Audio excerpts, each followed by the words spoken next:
everybody. Good afternoon and welcome to the latest edition of the Stephen A. Smith Show, coming at you as I love to do every weekday over the airwaves of ESPN Radio, 250 plus markets across the United States of America, and of course on Sirius XM, ESPN Radio, channel 80. Number to call up as always is 888-729-3776. That's 888-SAY-ESPN.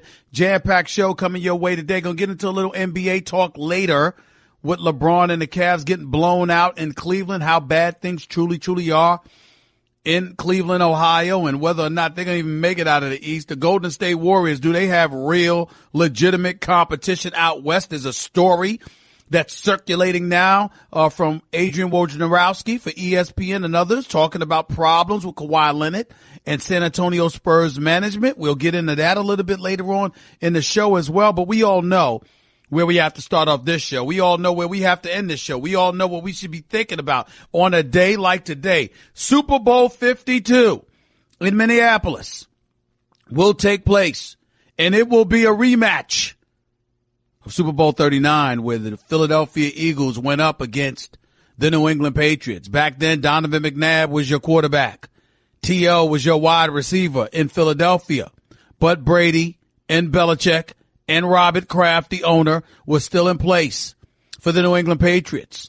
Go from 2004 to 2018, and the same three-headed monster still exists in New England. But you got a different coach in Doug Peterson instead of Andy Reid. You got a different quarterback, and it ain't even Carson Wentz. It's Nick Foles. And you've got, obviously, some requisite weapons that ain't Terrell Owens. But the question is, would they need to be? This is what the situation comes down to as far as I'm concerned. I saw a thriller in Foxborough, Massachusetts yesterday afternoon. Tom Brady is just sensational. There's just no other way around it, ladies and gentlemen. When there's a way, if there's a way to get something done and to come out on top, he'll find it. It's just that simple. Down 20-10. One touchdown to Danny Amendola. Another touchdown to Danny Amendola. This is in the aftermath of Rob Gronkowski going down with that concussion off of that hit from Barry Church, a former Cowboy with Jacksonville.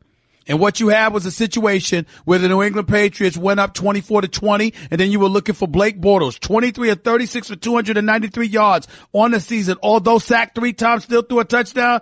Okay, did not throw any interceptions. Blake Bortles did not play bad. He did not play bad. The issue is that when it was really time to step up and get something done, a sack by Harrison derailed him. The absence of a running game derailed him. The fact that he didn't use his wheels, his motors, to make plays with his feet derailed him. And, of course, his throw neutralized and nullified through the outstretched arms of Patriots cornerback Stephon Gilmore ultimately ended it. You could say that ended it. That's just technically, but literally speaking, the Patriots still could have given up the ball. Jacksonville had to make sure to deny them a first down. And on plays 1 and 2, first down, second down, they couldn't do anything. On third and like 7 or 8, you're expecting them to throw the ball to get that first down.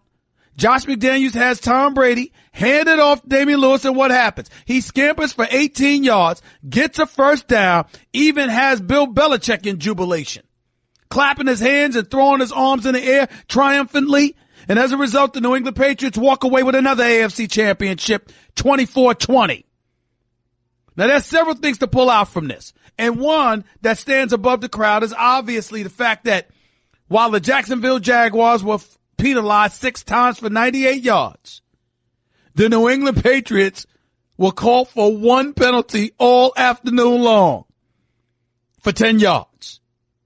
Now, I do recall a play where Patrick Chung, with about 6:30 left, was holding Mercedes Lewis. This is after New England scores.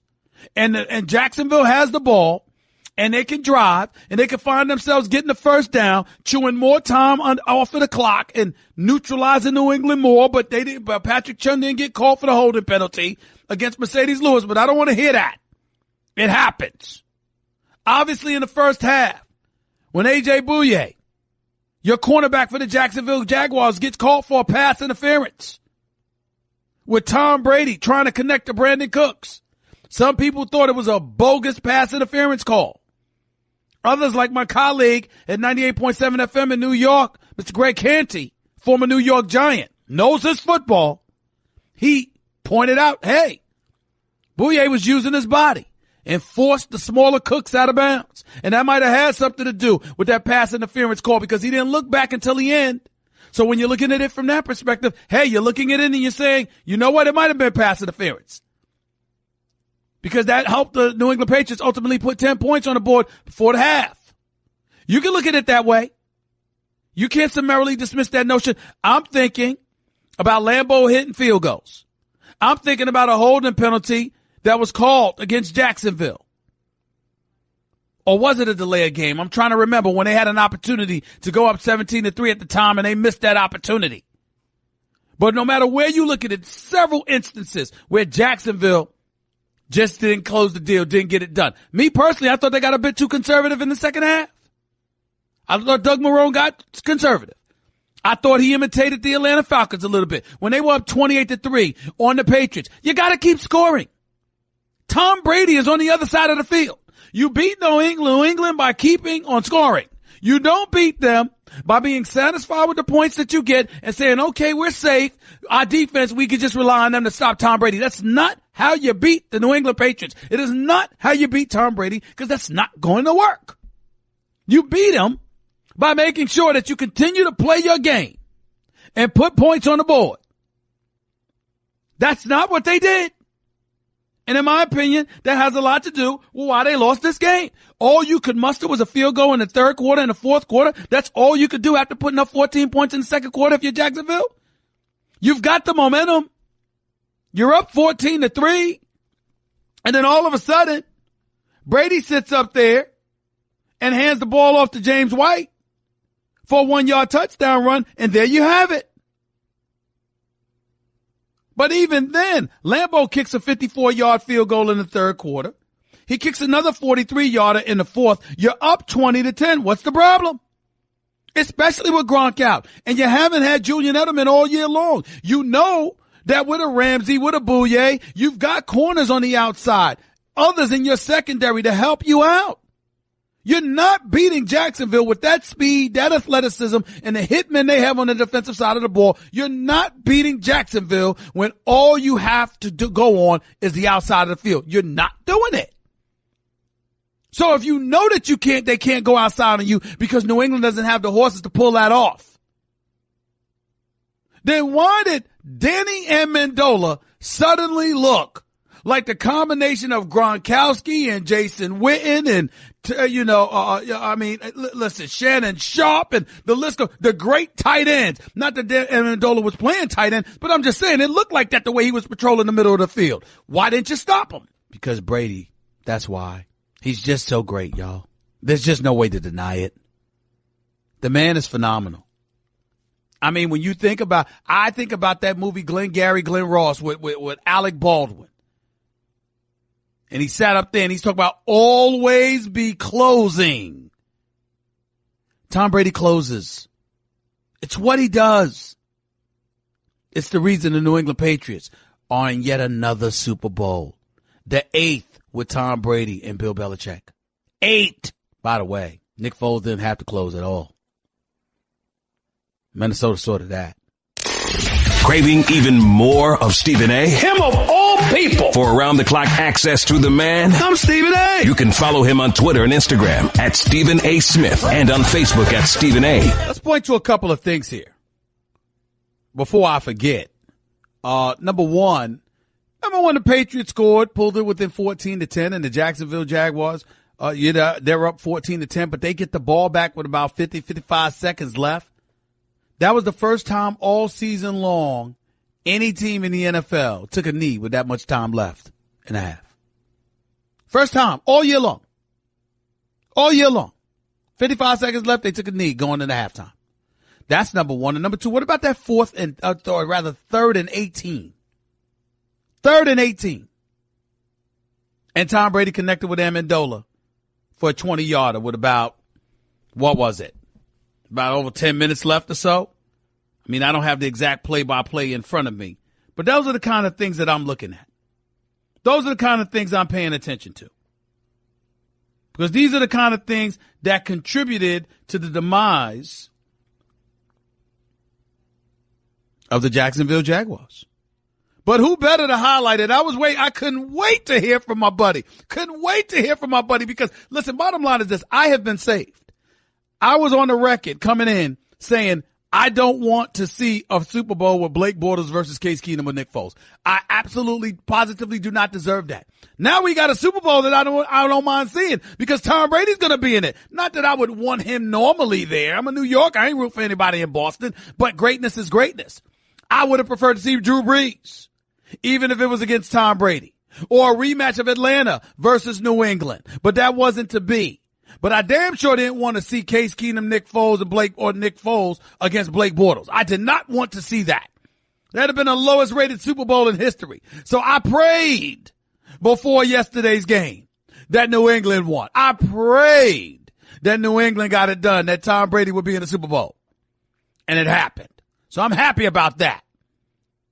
I imagine there are plenty of people that are not happy about it at all. And none more so, in terms of unhappiness we're talking about here, none more so than my first caller, formerly Carlton from Massachusetts, now Carlton, who is retired in Tampa. Obviously, the sun has not shined upon him. Carlton, the floor is yours, buddy. How you doing? Stephen A., you are a smart man, but you have become a Patriots apologist. You are on Robert Kraft's Christmas card list. I know it. I'm going to prove it. But let me give you the absurdities just in the fourth quarter that happened in yesterday's game, okay? Go ahead. Miles Jack, at 13:37 of the fourth quarter, was ruled incorrectly down by the refs after the fumble recovery when he wasn't touched at all by Dion Lewis. That would have made the game 27-10 Jaguars because he was unobstructed for the touchdown after that. There was a blatant pass interference call on Patrick Chung at the what mark here? It's at the I don't have the mark, but anyway, Mercedes Lewis. Oh yes, I do. At the 13 mark of the fourth quarter, killing a Jags fourth quarter drive. There was a blatant, uncalled Cameron Fleming hold on Marcel Darius on the third down and 18 completion by Brady, which extended a Patriots drive. That was at the 10:41 mark of Q4. And then at 6:21 of the fourth quarter, there was a second blatant pass interference call on Chung on Mercedes Lewis. Another uncalled. That one was blatant. There's no question that Chung. Blatant, I don't know about both of them, but one of them was. That Chung on Mercedes Lewis, that definitely was blatant. I'll give you that. Two of them were, and they killed Jags' fourth quarter drive, Stephen A. They basically took possessions away from the Jacksonville Jaguars.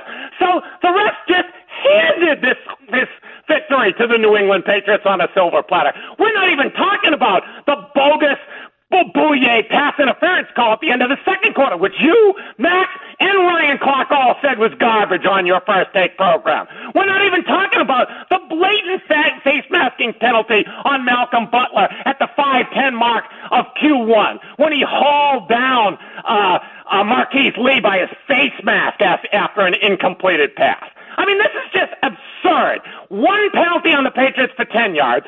6 penalties on the Jaguars for 98 yards. I told you on Friday that was exactly what was going to happen. 3 penalties on the Jacksonville Jaguars secondary, none on the Patriots secondary. It is a joke, Stephen A. It is such a joke. We got articles all over Pro Football Talk talking about it. We got commentators talking about it. The NFL is becoming an absurd joke. And if they don't clean this up, people are going to stop watching. They're not going to stop watching. Come on now. I mean, the fix is in, my friend. Go and look at how many comments about the fix being in from everywhere in the country. Not from just Patriots haters like Carlton in Tampa. From everybody. This is nonsense, Stephen A., and everybody is getting to see it. I got you. I understand you're a bit frustrated, Carlton. I can't blame you because there was one penalty for 10 yards for the entire game for the New England Patriots. That does leave you scratching your head saying, damn, I mean, they really got away with you. Stephen A., in the last 5 games when the Patriots were on death door after they lost to the Dolphins and they were at risk of losing home field advantage, the Patriots have been called for 110 yards in penalties. Their opponents have been called for 390 yards in penalties, had 2 touchdowns reversed, had a 4th down stop reversed, had a Patriots 4th down punt reversed. It's a joke, Stephen A. It's a joke. Well, thank you for the call, Carlton. I appreciate it. Listen, let me tell y'all something right now. Here's my attitude. Bill Belichick's doing something right. Now, I watched the game and I saw 99% of what Carlton just highlighted is absolutely true. That was a face mask that should have been called on Malcolm Butler. No doubt about it. All of it's true. All of it's true. I totally get it. I understand it. But for some reason, Bill Belichick knows things that a lot of his contemporaries just don't know. Listen, how is it that y'all can't figure this out? How is it that you can't figure this out? Certainly there are penalties. The Patriots clearly should have been called for more than 1 penalty for 10 yards during the game. But maybe, just maybe, it's going back to what I told y'all. I told y'all if Tom Brady wasn't in this, I came into the show Friday and Thursday and I said, Tom Brady is holding the future of the NFL, the immediate future of the NFL in the palm of his hands. Because after the season that they've had, due to the Colin Kaepernick protests and everything else, I said to y'all, you need a good Super Bowl, man. You can't have Carson Wentz down due to injury. Matt Ryan gets bounced out by Philly. Drew Brees, a miracle, takes him out against New Orleans. Big Ben Roethlisberger and them can't get it done because their defense didn't show up for them against Jacksonville. In one weekend, 3 of those top quarterbacks were gone. Carson Wentz went down weeks earlier. All you had was Tom Brady. You know what? A Super Bowl with Blake Bortles against Case Keenum or Nick Foles, that would have been a disaster. So I ain't going to lie to you. I expected the New England Patriots to get a little bit of favoritism. I really, really did. I didn't expect it to be so flagrant, though. I really didn't expect that. But I'm not going to lie to you. On this particular day, I don't care. I really don't. I mean, I'm all about fairness and all of that stuff. Please don't get me wrong. But I just don't care right now because I could not take seeing Blake Bortles versus Nick Foles in the Super Bowl. I just didn't want to see that. I needed something better than that. And it happened. I actually feel sorry for Blake Bortles, by the way. Hello, I'd like to deposit this to checking. Fate is a fickle master. What? The future is uncertain. Okay, and what's my account balance? The horizon is cloudy. I see a long, treacherous voyage filled with great peril. Look, can I just get a deposit slip or something? A Fortune bank teller. Surprising. What's not surprising? How much you could save by switching to Geico. I see a yellow-eyed serpent and a low APR. Geico. 15 minutes could save you 15% or more. You're listening to the Stephen A. Smith Show podcast. Look, I watched the Golden State Warriors, the reigning defending NBA champions, go up against the Houston Rockets Saturday night. And I must confess to you, I got real excited to see CP3 and James Harden. You got to remember, James Harden, just a game earlier, had come back from a 7-game absence. He was on a minutes restriction, 30 minutes. I loved watching D'Antoni say, damn that. We trying to win this game. And with 4 minutes left, put James Harden right back up in there.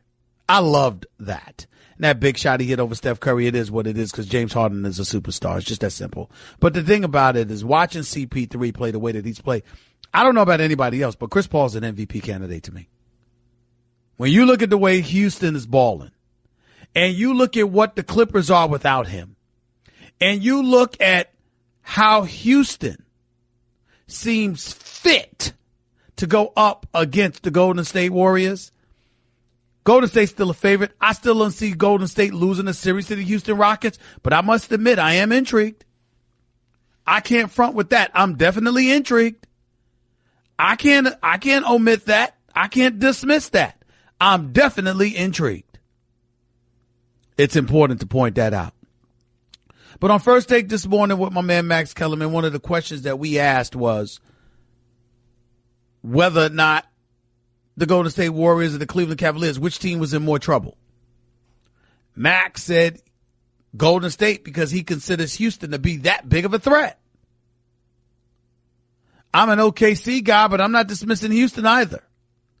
I think the problem with OKC is their bench. That starting five, I think they'd be hell for Golden State. I really do. But you need to rest at some point. And the Raymond Feltons and Pattersons of the world and others, they got to be able to come through for you. And I'm not sure they can. In the case of the Houston Rockets, there's more depth, there's more shooters. And they can get into more of a shootout with Golden State than any other team. San Antonio, I don't know what the hell is going on with them right now, other than to say that Kawhi Leonard is an upstanding citizen and the Spurs are a first-class organization. I'm not trying to cast any aspersions on anybody. But it doesn't look good when a player is complaining about the treatment he's receiving because he's basically claiming he doesn't trust your medical staff. That doesn't look good. But it's not often that we hear complaint about the San Antonio Spurs. And I can't think of a coach who's more protective of his players and their well-being than Greg Popovich. So you're not about to hear me cast any aspersions on the San Antonio Spurs. It's just not going to happen. You got to show me evidence. Other than that, I'm going to give them the benefit of the doubt. They've earned it. But Kawhi Leonard earns it too. That's why we need to just mind our business and let's see it play out. Because this is an injury. We don't know. But getting back to the comparisons, I would tell you that the Cleveland Cavaliers are in a world of trouble. Now, let me be very, very clear, because I did Final Take today on ESPN's First Take. And I wanted my producers to play the Final Take for you before I really tell you what I'm trying to say.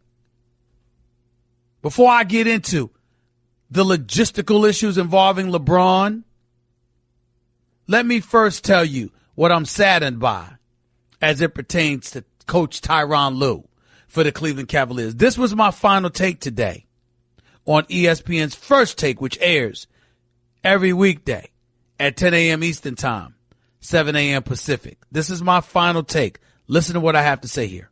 Shocking news to report. LeBron James is not responsible for everything. He isn't responsible for the cold weather in the Northeast. He isn't responsible for some meteorite that appeared in Michigan just a few days ago. And he damn sure isn't responsible for the vitriol and diminished ratings that's been aimed in the direction of the NFL, courtesy of Colin Kaepernick's protest during the national anthem. But here is what LeBron James does harbor some responsibility for: the future of Tyronn Lue as coach of the Cleveland Cavaliers. Forget all the stats, the numbers, the visual displays that prove LeBron James is the best in the world. And please, please, please forget for a moment his generosity and social consciousness that makes him undoubtedly the preeminent role model in the entire world of sports, as far as I'm concerned.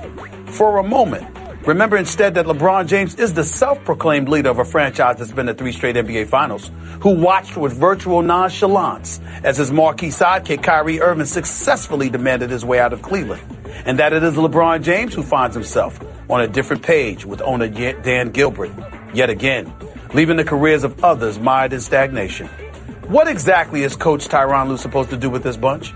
You've got LeBron, who won't commit to staying in Cleveland past this season, a starting shooting guard in J.R. Smith struggling to score in double digits, a reserve in Tristan Thompson trying to learn how to be a reserve, a miniature scoring machine in Isaiah Thomas looking for $200 million despite being a defensive liability due solely to his size, and a coach stuck in the middle of all this, made even worse by the fact that his pseudo-boss, LeBron, isn't on the same page as his real boss, owner Dan Gilbert, which appears to be putting Lue's job in jeopardy. If we learn that Gilbert isn't thinking about Lue, that shouldn't come as a shock. Former coach David Blatt was Gilbert's guy, remember that? Not Tyronn Lue. Plus, Gilbert's vitriol for LeBron conceivably outweighs everything. So there will always be sacrificial lambs where Gilbert is concerned. But for LeBron to have anything to do with potential troubles concerning Lue is, well, troubling. Why? Because it means that in spite of his public vote of confidence for Lue, along with that of several other players on Lue's behalf, evidently the king isn't thinking as much about the position his coach has been put in as much as he should. That's not only unfortunate, it's sad. And it'll be even worse than that if Lue loses his job because of all of this nonsense. That was my take in regards to Tyronn Lue and the role LeBron James may or may not be playing in all of this. I'll elaborate on that even further in a minute. Craving even more of Stephen A? Him of all people. For around-the-clock access to the man, I'm Stephen A. you can follow him on Twitter and Instagram at Stephen A. Smith and on Facebook at Stephen A. By the way, that little diatribe I went on before playing my final take for you guys, that was brought to you by Straight Talk Wireless, nationwide coverage on America's largest and most dependable 4G LTE networks. And before I get back into my point, I want to ask you all a question, or basically tell you something that you need to know. Get the feeling of being rewarded with gold status at Shell with the Fuel Rewards program. Download the Fuel Rewards app. Join and start saving 5 cents a gallon today. You're listening live to the Stephen A. Smith Show right here on ESPN Radio, 888-729-3776. That's 888-SAY-ESPN. I played that final take for you because that's going to be the fallout potentially for Tyronn Lue because of what's transpiring with the Cleveland Cavaliers. I believe they've lost 9 of their last 12 games. 2 of their 3 wins came against the Orlando Magic, which isn't knocking anybody's socks off, obviously. And it's shaking the team more than anything in recent memory. If you go to NBA.com right now, look at my man David Aldridge, my buddy David Aldridge, for years has done an outstanding job covering the National Basketball Association. He speaks, you should listen. He knows what the hell he's talking about. He's got an article on NBA.com right now. It says, pick in Cleveland Cavaliers pocket makes trade possible and other things murky. Essentially that, if you remember with the Kyrie Irving trade, Cleveland sent Kyrie Irving to Boston. In exchange, they got Isaiah Thomas, Jay Crowder, Ante Cizic, a 2020 second rounder, and the 2018 first round pick from Brooklyn. It's unprotected, which means the more Brooklyn wins, the less valuable it probably makes the pick. See, what happens is this. Kobe Altman is a rookie general manager for the Cleveland Cavaliers. And if he wants to make a move to improve the team, he needs to give up that 2018 first round pick. The problem with that is he's got to get the approval of Dan Gilbert. Dan Gilbert, while not impossible and resolute in his unwillingness to let go of the pick, rather, he's not resolute with that. The point is, he's relatively defiant because his mentality is, why should I do a damn thing for LeBron James? This is what's going on in Cleveland. LeBron James is the greatest player in the world, who's been 8 straight NBA finals. LeBron James spoke to Dan Gilbert before the season began, when the Cleveland Cavaliers were interested in entertaining Kyrie's demands to be traded. LeBron told Dan Gilbert he wants to stay with the troops that we have.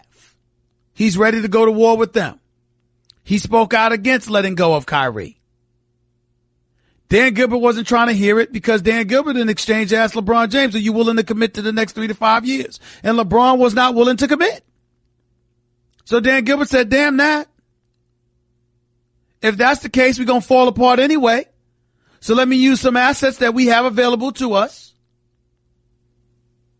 and go from there. And that's what he used Kyrie for, to get what he got in Isaiah, in Crowder, in Cizic, in a 2020 second rounder, and in the unprotected first round pick from Brooklyn for this coming June. And the reason why you see Gilbert playing hardball, and the reason why I wrote the final take that I wrote, is because Tyronn Lue is stuck in the middle of this garbage. So is Kobe Altman, the general manager. Kobe Altman is a rookie GM. He's a rookie GM. You got the best player in the world on one side and the man that cuts your checks on another. Say what you want about Dan Gilbert, but you can't say he doesn't cut the check. The man has given LeBron everything LeBron has asked for, with the exception of what transpired this summer with Kyrie. And the reason he didn't capitulate to LeBron's wishes with Kyrie is because LeBron would not commit. Now, LeBron is not wrong for not committing. It's his future and it's his life. And he steps on the court every day and shows you he's the best in the world. So we get that part. But the flip side to it is that LeBron is concerned about his future. And it's had a contagious effect on the rest of the team. Because while LeBron is worth over $500 million, And while LeBron has money out the wazoo, and while LeBron is set for generations and has all the power in the world as a professional athlete, there's a bevy of others with no such luck. J.R. Smith can't score in double digits barely to save his life. He's your starting shooting guard. Because he was perplexed and a bit chagrined that he was relegated to the bench once D. Wade arrived. Took him a little while to get over that. Still hasn't found his shot. Kevin Love's trying to adjust to being in the starting lineup, playing a 5 as opposed to playing a 4 like he customarily played. Tristan Thompson is a reserve, still trying to learn how to be a reserve because he never had to be a reserve before. Plus, he's with a Kardashian. Make of that what you will. Isaiah Thomas is looking for a $200 million contract or close to it, but he's 5'9" and he's a defensive liability. And if you didn't know that before, you damn sure know it after Saturday night. I hope he gets paid because the brother could play. And he deserves money because he's been underpaid for years. But we all know how this works. They use an excuse to lowball you, and they'll have some for him this summer. And then, of course, you got a situation where you got all of that going on and Tyronn Lue stuck in the middle. Because all of those different agendas are things that he has to maneuver through while still answering to a pseudo boss in LeBron and a real boss in Dan Gilbert who cuts the checks. And LeBron coming out, well, he supports Tyronn Lue. Oh, whatever. And I'm not questioning that he supports him because I know he does. I'm just saying it means nothing because it's not going to stop Gilbert from doing what Gilbert wants to do. And I sincerely doubt that LeBron James is going to cut a check for Tyronn Lue, paying him what Gilbert's paying him. So what you really, really need is for LeBron and Gilbert to get on the same page, but it doesn't seem like that's possible unless LeBron is willing to commit to Cleveland for years to come, which he clearly is not willing to do. That, to me, is endangering everything because Toronto is no joke. DeMar DeRozan's got a jump shot now. Boston is no joke. And God help everybody if they find a way to get their hands on Anthony Davis. God help everybody. That better not happen. They get Anthony Davis with Kyrie, and they keep either Tatum or Jaylen Brown. Look the hell out. I'm telling you now. And believe it or not, even though I wouldn't bet on them by a long shot, I'm still not going to summarily dismiss the Washington Wizards because I believe in that team. I just think that Wall and Bill got to get on the same page. I think there's too many individual agendas going on as opposed to a collective effort to just win. But when you are as dysfunctional as the Cleveland Cavaliers have appeared, hell, anybody can beat you at that point. And that's what we're witnessing right now.